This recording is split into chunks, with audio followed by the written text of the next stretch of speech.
வணக்கம். இந்த திமுக கூட்டணி கட்சியான தேமுதிகவுக்கு வந்து 10 எம்எல்ஏ சீட்டும், ஒரு ராஜ்யசபா சீட்டும் குடுத்துருக்காங்க இல்லையா? இந்த ராஜ்யசபா சீட்டுங்கிறது வந்து எந்த அடிப்படையில குடுக்குறாங்க? அப்படிங்கிறது நெறைய பேருக்கு சந்தேகமா இருக்கும்.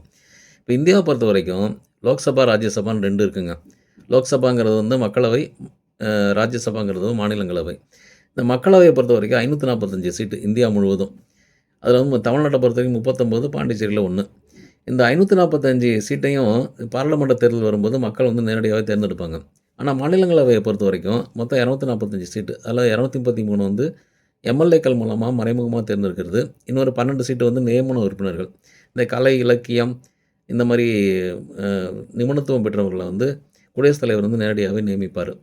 இப்ப தமிழ்நாட்ட பொறுத்தவரைக்கும் 18 ராஜ்யசபா சீட்டு இருக்குங்க. உத்தரப்பிரதேசத்த பொறுத்தவரைக்கும் அதிகபட்சமா 31 ராஜ்யசபா சீட் இருக்கு. இந்த 18 சீட்ல வந்து அதிகமா எம்எல்ஏக்கள் யார் வச்சிருக்காங்களோ, எந்த கட்சி வந்து எம்எல்ஏக்கள் வச்சிருக்காங்களோ, அவங்களுக்கு வந்து அதிகமான ராஜ்யசபா சீட் கிடைக்கும். ஒண்ணு அந்த கட்சி வந்து தங்களுடைய கட்சி உறுப்பினர்களுக்கே ராஜ்யசபா சீட்ட ஒதுக்கலாம். அப்படி இல்லன்னா கூட்டணி கட்சிகளுக்கு ஒதுக்கலாம்.